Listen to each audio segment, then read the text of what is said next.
Eh bien bonjour les amis, bienvenue aux auditeurs et auditrices de cette nouvelle chaîne des Chroniques du Sherpa. Comme vous allez le comprendre ici, nous allons faire non pas un retour vers le futur, mais bien un retour vers le passé, telle la machine du projet Looking Glass, afin de reprendre les événements en 2020 pour remonter l'actualité vers 2025. Je vous invite à me suivre au travers de mes très nombreuses analyses de situation qui ont rythmé ces dernières années au gré d'une multitude de sujets clivants concernant le plan divin et christique de l'Alliance et de la communication militaire Q. Du nouvel ordre mondial mort-né au nouveau monde et à l'âge d'or qui se profile à l'horizon, vous comprendrez un peu mieux ce plan militaire américain au travers de plus de 155 analyses écrites en temps réel et éditées en podcast par une très belle équipe d'âmes éveillées. Pensez à vous abonner à la chaîne et cliquez sur le pouce si vous en appréciez le travail. Merci à toute l'équipe Z qui œuvre sans compter ses heures pour offrir ces infos à l'humanité. Bonne écoute à tous et à toutes.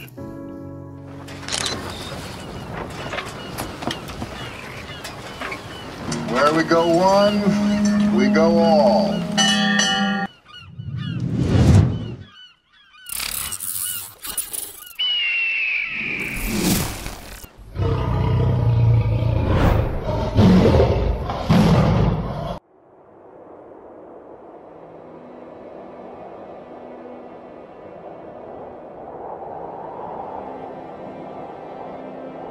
Suite de l'analyse de situation numéro 1 du 4 juillet 2020 par Thierry Pirlot, Sherpa One. Hollywood. Hollywood nous y a préparés. Et le plus interpellant, c'est que par le biais de l'industrie cinématographique hollywoodienne, c'est le Deep State lui-même qui nous y préparait. D'une part parce qu'ils ne se cachent plus et qu'ils adorent avertir le bas peuple de leurs intentions en recourant aux signes distillés dans un grand nombre de films. Et d'autre part, car ils n'ont jamais imaginé perdre la partie en 2018. Un bon exemple en est la cérémonie d'inauguration du tunnel ferroviaire du Saint-Gothard en Suisse. Celle-ci n'a pas manqué de provoquer un gros malaise au sein du public. Pour vous rendre compte qu'ils ne se cachent même plus pour organiser une cérémonie satanique devant un parterre de représentants de ce monde, je vous invite à taper cérémonie du Gothard sur YouTube. La bonne nouvelle, c'est que si ces élites sont convaincues de l'existence de Satan, cela implique que Dieu existe également. Et si tel est le cas, il est derrière l'Alliance et derrière Donald J. Trump. Les membres intermédiaires de cette pyramide sont des idiots utiles, même s'ils sont très riches et membres de loges secrètes et ou francs-maçonnes, tendance satanique, beaucoup n'en comprennent pas la vraie substance car ils n'atteindront jamais que des niveaux subalternes.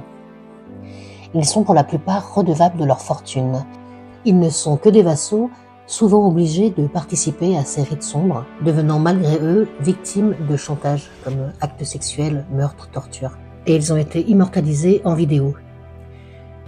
C'est sur cette base que repose l'affaire Jeffrey Epstein.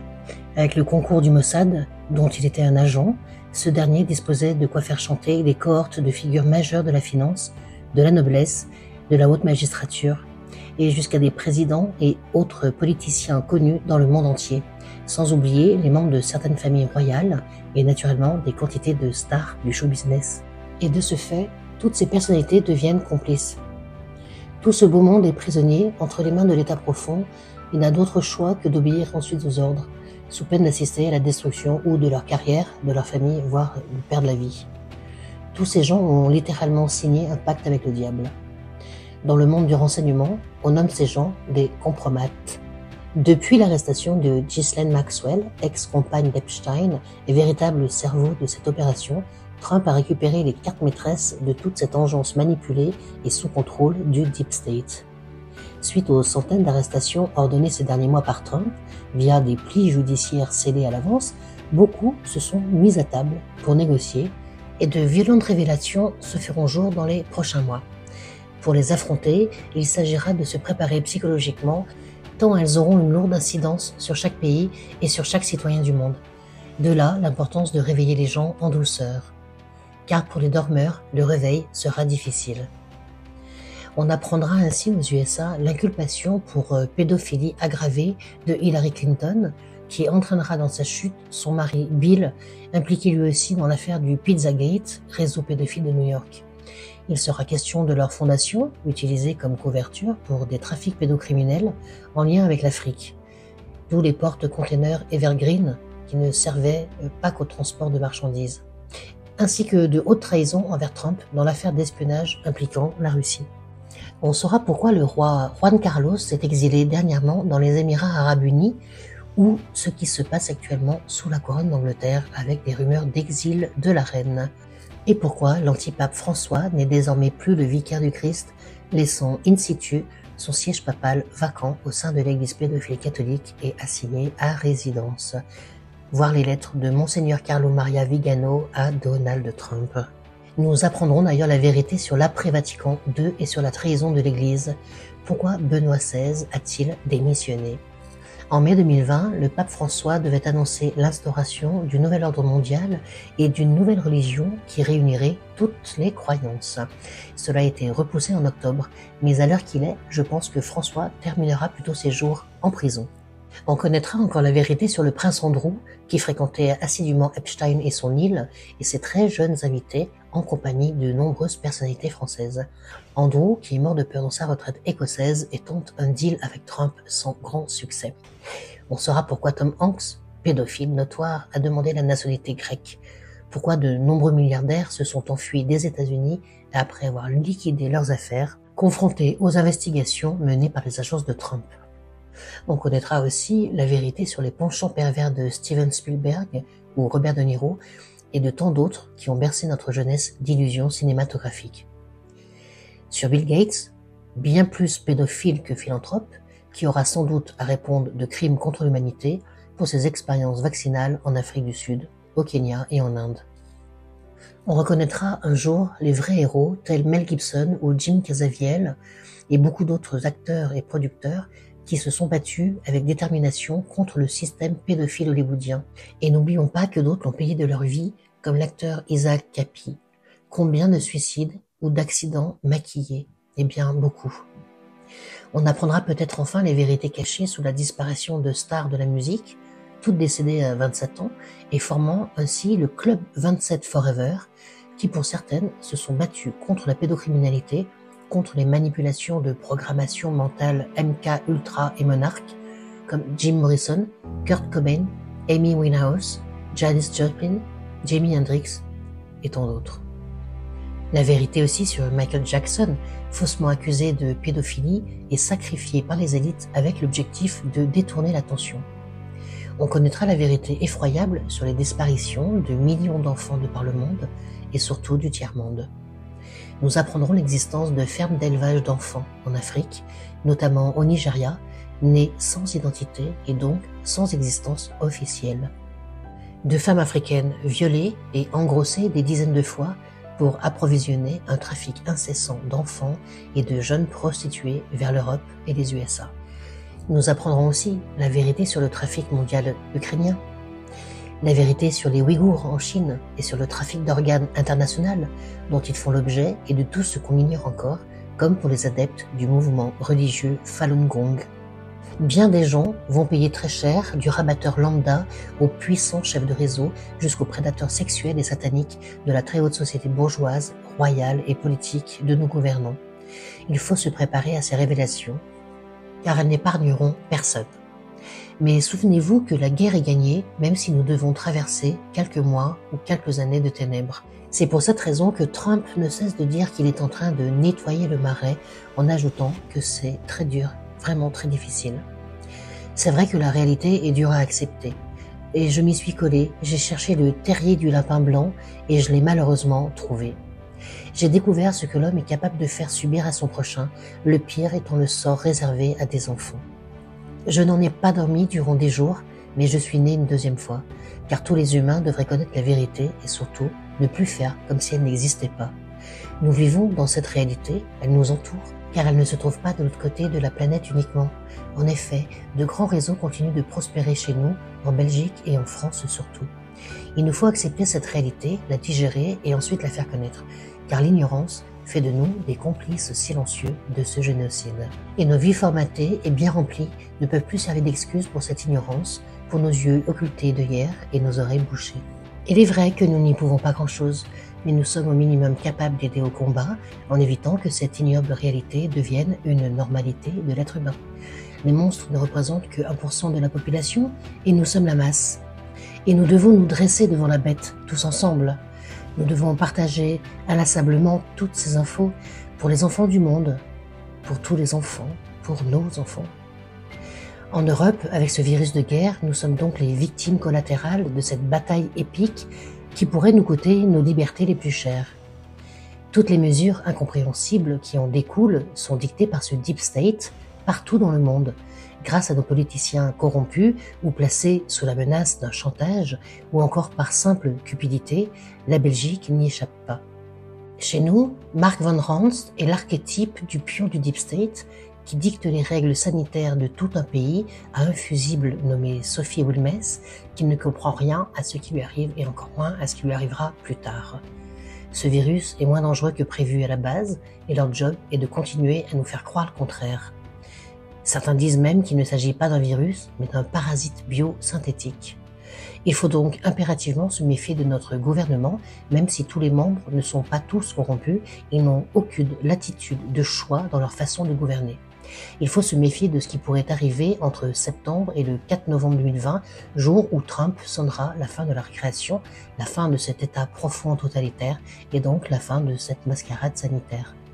En espérant qu'il ne soit pas lui-même victime d'un assassinat avant d'y arriver. Il faut se méfier aussi de ce qu'ils vont décider d'imposer à nos gosses à la rentrée, ce qui me semble le plus important en ce qui nous concerne. Tous les parents devraient rencontrer la direction des écoles et imposer leur point de vue sur l'interdiction formelle et absolue de toucher leurs enfants sous réserve de poursuites judiciaires. L'interdiction de laisser des brigades sanitaires débarquer et procéder à des tests Covid ou pire, à la vaccination sans l'accord parental, directive sanitaire de Bruxelles ou pas. Il en va de l'intégrité physique et de la santé de nos enfants et petits-enfants. Il faut se méfier de ce qui est mis en place en Nouvelle-Zélande, en Allemagne et en Angleterre, et pire encore au Québec, s'agissant de la possibilité pour les autorités de sortir un enfant Covid de sa famille, de force si nécessaire, pour le placer en centre sanitaire en quarantaine de 14 jours, au motif que ce dernier ne puisse contaminer la cellule familiale. Je n'exagère pas, nous pourrions bien l'apprendre en dernière minute dans notre petit pays. Imaginez votre enfant de 7 ans coincé 14 jours durant avec des étrangers, soi-disant pour la sécurité. On ne parle pas ici de tests de type QT ou de visite médicale annuelle inscrits dans le journal de classe.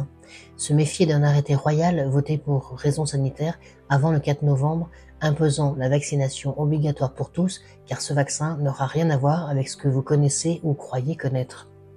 Ni même rien à voir avec le vaccin russe Sputnik, qui n'est qu'un vaccin atténué du rhume, Poutine ne cherchant pas davantage un vaccin que Trump. Il joue simplement la montre. Son vaccin, tablant sur la théorie de la contamination croisée, donnerait une immunité au Covid grâce au virus du rhume sans aucun danger. C'est pour cette raison que sa fille a joué les cobayes et que Poutine s'en est vanté publiquement. Le vaccin russe est sans danger, contrairement aux vaccins occidentaux en préparation, sinon déjà prêts. Les pires étant ceux de Pfizer, Moderna et AstraZeneca. En effet, tout comme Trump, Poutine ne croit pas en un vaccin Corona, car comme Didier Raoult le dit, s'il était possible de faire un vaccin contre les coronavirus respiratoires, cela se saurait. Or, Raoult est le virologue numéro 1 mondial et l'inventeur-découvreur d'une dizaine de virus, dont le cytomégalovirus, que tout le monde pensait être une bactérie.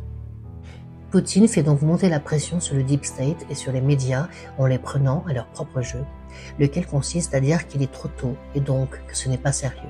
Cela ne manquera pas de ressortir dès que le premier vaccin occidental sera prêt en octobre ou en novembre.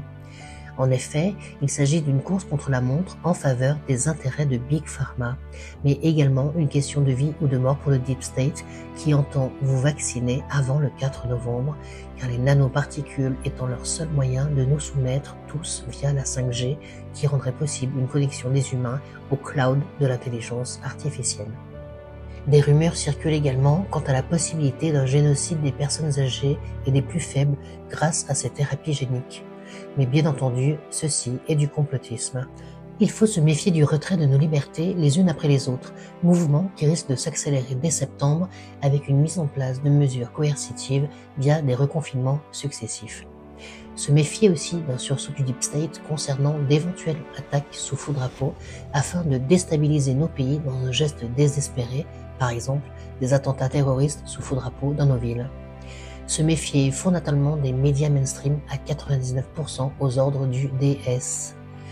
Les seuls médias honnêtes sont France Soir et Sud Radio en France avec André Berkoff.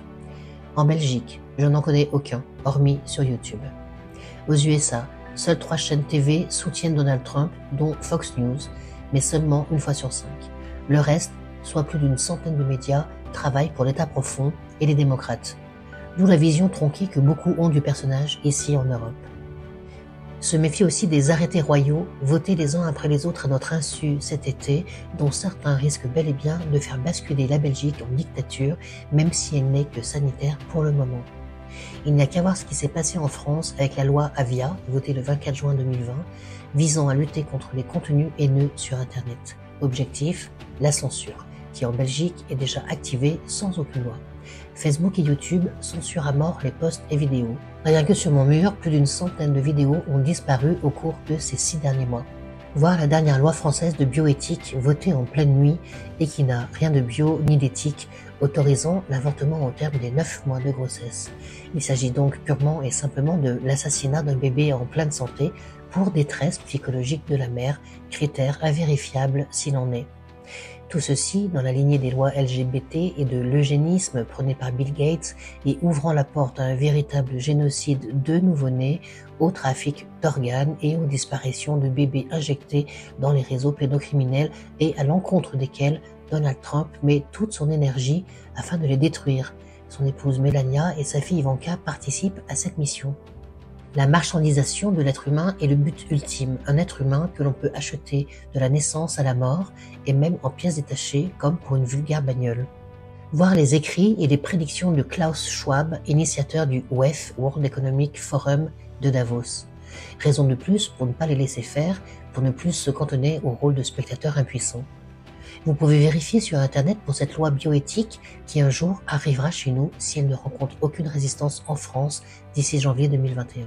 Non, ce n'est pas une blague, mais comme on dit, qui ne dit mot consent. C'est la triste réalité de notre monde dans lequel on nous a habitués à voir uniquement ce que l'on est autorisé à voir, à comprendre ce qu'on est autorisé à comprendre, à suivre comme des moutons le berger assigné, en somme, obéir à de vrais psychopathes. Vivre dans le confort de la négation, où notre bonté d'âme et notre capacité d'aimer nous interdisent de croire en cette folle histoire que je termine. Notre résilience est inversement proportionnelle à notre niveau de dissonance cognitive. De mon côté, j'ai dépassé ce cap depuis très longtemps et je comprends désormais plus facilement énormément de choses. Je n'impose à personne de suivre le même chemin que moi, mais nous sommes à présent dans une situation d'urgence qui nous impose de nous réveiller, quitte à repartir en hibernation une fois tout ce cauchemar terminé. Celui qui ne se rend toujours compte de rien est un cas vraiment désespéré. Les autres sont des éveillés. Mais bon, il est vrai qu'on travaille 8 heures par jour, on ne vit même plus que pour cette raison, et cela nous empêche de voir la forêt cachée par l'arbre. Ceci n'est qu'un bref condensé de mes recherches, et il faudrait au minimum une bonne dizaine d'heures pour en faire le tour dans le détail. Alors, vérité ou délire paranoïaque? Ce n'est pas le plus important, je vous l'assure.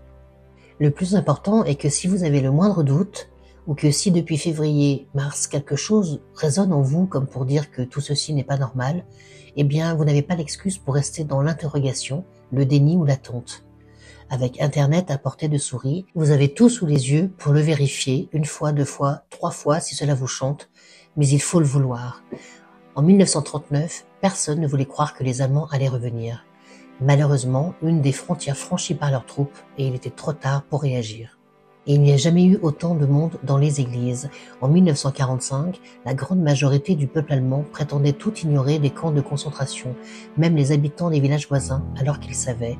Mais ils s'autorisaient à l'ignorer, car ça ne les concernait pas personnellement. Aujourd'hui, nous n'avons plus d'excuses pour ignorer quoi que ce soit. Comme je vous l'ai dit plus haut, le plus important est que l'histoire se termine bien. Elle se terminera bien, mais pas tout de suite, pas avant minimum fin de l'année 2020 et peut-être même bien plus tard, avec un passage au purgatoire durant encore quelques années de tribulation. Nous vivons actuellement la période de l'histoire sans doute la plus importante de l'humanité et nous sommes toujours là pour vivre la fin de cette histoire, pas la fin du monde, mais la fin d'un monde. La fin d'un monde décrit dans l'Apocalypse de Jean, dans le Coran que j'ai lu en partie et de la Torah que j'ai survolée. Apocalypse qui ne signifie pas la destruction, mais le dévoilement des révélations. Les 3 livres sacrés annoncent la même chose, et nous sommes à la fin de l'histoire pour en démarrer une autre, bien plus fantastique, qui nous conduira vers l'âge d'or. À nous de faire en sorte que cette histoire se termine bien, car l'obscurité et la lumière sont actuellement en conflit et notre rôle d'éveil et d'information n'a jamais été aussi important. Nous avons toutes et tous un rôle à jouer dans cette 3e guerre mondiale, une guerre non conventionnelle, une guerre de l'information. Que les choses soient claires, Donald Trump n'est pas notre sauveur, il n'est que le couteau suisse de l'Alliance. Il sauvera les USA, et cela aura des répercussions inimaginables sur la Belgique et l'Europe, mais il ne peut détruire une dictature chez lui pour en imposer une autre chez nous. Les peuples sont souverains et seuls guides de leur destinée, et il est très possible que nous devions nous prendre en main pour nettoyer notre pays une fois que le terrain sera préparé par les USA début 2021. La guerre de l'information est en marche et elle se joue sur les réseaux sociaux car vos médias vous disent juste ce que vous avez besoin et surtout le droit de savoir. Chaque éveillé partage avec les autres, discute avec des collègues ou des amis, la famille propage ainsi le réveil. Il est évidemment plus facile d'attendre tranquille histoire de voir, de se dire que d'autres s'en occupent à notre place. Mais notre santé est en jeu. Les manifestations de Berlin, du Québec, de Madrid et aussi de Bruxelles, même si timides, prouve que cela bouge contre le retrait de nos libertés. Les gens se réveillent, alors ne soyez pas en retard avec l'histoire. De nombreux médecins créent des groupes partout dans le monde, même en Belgique depuis peu, pour crier leur colère et leur incompréhension face aux décisions sanitaires, à l'interdiction des traitements à la chloroquine ou d'autres traitements qui émergent en ce moment. Nous disposons d'un cerveau doué pour la réflexion et d'une partie reptilienne qui doit nous alerter lorsque le danger est imminent. Partager l'info est le plus important à cette heure. Et si vous avez peur de passer pour un gogo de complotiste, terme très à la mode pour discriminer tout ce qui n'est pas dans la ligne droite de la pensée unique, renseignez-vous, informez-vous et battez-vous alors pour vos enfants, pour vos amis et votre famille, tant qu'il en est encore temps. Moi, j'ai choisi mon camp. Et n'ayant plus aucune confiance dans le monde médical tel qu'il se comporte de nos jours, j'anticipe même une récidive de ce virus par mutation pour le prochain hiver. J'anticipe donc ma survie puisque mon médecin traitant me dit qu'aucune pharmacie ne me procurera de l'hydroxychloroquine, même s'il me l'a prescrit, alors qu'en temps normal, refuser un soin est interdit. J'ai dès lors demandé à mon fils de me ramener de l'hydroxychloroquine antivirale et de l'azithromycine antibiotique du Portugal, pays qui compte très peu de morts et dont on ne soigne avec le traitement préconisé par le professeur Raoult, aucune prescription n'étant nécessaire. Étrange, n'est-ce pas? Il vaut mieux pourtant prévenir que guérir. Et si vous vous demandez si j'ai vraiment perdu la raison, si la pension me pèse au point de disjoncter complètement, rassurez-vous, tout va bien. Mais il m'est impossible de rester sans comprendre les choses. J'ai besoin de savoir pour anticiper ce qui arrive et j'ai besoin de le partager avec ceux qui me sont chers, même si cela les contrarie, car ils n'ont peut-être pas conscience de la réalité que nous vivons. Et pour ce faire, je dispose de ce qui vous manque le plus, le temps. Et le fait de savoir détruit les peurs. A contrario, subir sans savoir est bien plus effrayant.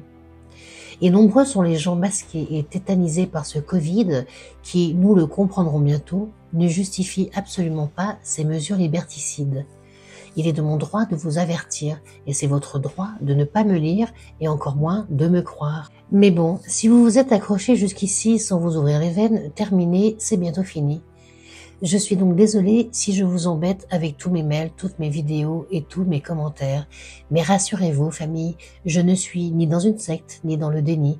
Je suis tout simplement éveillée et en état d'alerte. Probablement la fameuse déformation professionnelle du militaire de carrière. Je suis un éveilleur et non un lanceur d'alerte qui est un boulot à plein temps que je laisse aux professionnels sur YouTube, comme Alexis Cossette de Radio-Québec qui voit la situation actuelle se réaliser depuis 5 ans, comme Sylvano Trotta qui source toutes ses infos sur le Covid et qui voit très clair depuis 7 mois, ou encore comme les décodeurs qui traduisent régulièrement les interventions de Donald Trump et décodent de façon pertinente l'actualité américaine au travers des posts de Q à l'adresse de la communauté mondiale des Anon. Ne vous y trompez pas, il ne s'agit pas d'une bataille contre un virus, mais d'une guerre mondiale asymétrique et bien plus perverse que les précédentes, plus insidieuses. Car leur but est de faire basculer l'Europe et le monde entier dans un système de dictature 2.0 d'obédience socialo-communiste marxiste. Notre ennemi est à l'intérieur et il a une fascination morbide pour le modèle chinois et son système de contrôle via le crédit social. Pourquoi anticiper et ne pas lâcher prise? En un, parce qu'à force d'anticiper les choses et en les comprenant, je dispose donc à l'heure actuelle de traitements d'hydroxychloroquine et d'azithromycine en suffisance, des médicaments actuellement interdits chez nous. Je les garde à disposition de toute la famille au cas où cela s'avère nécessaire afin de débuter dès les premiers symptômes. En deux, en anticipant, je pourrais éviter à mon fils une quarantaine non rémunérée de 15 jours au boulot à son retour du Portugal en lui interdisant de renvoyer ce fameux document Covid, parfaitement anticonstitutionnel, il faut le savoir. Un document que nous sommes censés renvoyer à la Gestapo de Bruxelles qui se fait un plaisir de jouer les délateurs vers le Luxembourg. En 3, toujours par anticipation, si vous réalisez tout sérieusement l'importance de refuser à tout prix, même s'il devenait obligatoire, ces prétendus vaccins préconisés par le docteur Bill Gates, le but de la manœuvre sera alors pour moi atteint. Les produits de Moderna et de Pfizer en particulier, qui affecteront votre génome en modifiant votre ADN et qui seront probablement chargés de nanoparticules. Je ne développerai pas ici dans le détail le lien de ces produits avec la 5G, mais il existe bel et bien. Pour le lanceur d'alerte anglais David Icke, cela ne fait pas l'ombre d'un doute. Une interface existera bel et bien entre les produits et les fréquences 5G pour nous génocider ou du moins pour contrôler les plus forts d'entre nous. Et c'est bien le problème. Car comme le disait Antoine Béchamp, le microbe n'est rien, mais le terrain est tout. Et ce terrain, ils vont vous le préparer pour le pire avec le vaccin, comme ils nous le préparent depuis des années avec la malbouffe industrielle et les chemtrails incessants qui strient notre ciel depuis des années.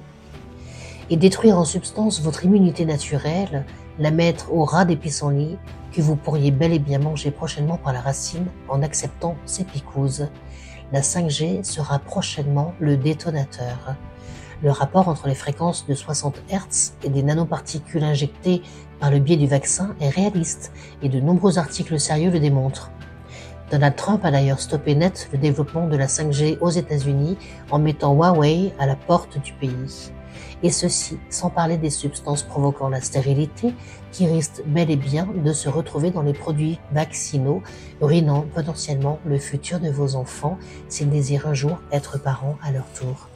N'oubliez jamais que pour cette secte mondialiste, nous ne sommes que du bétail et qu'ils sont déterminés à réduire drastiquement le troupeau.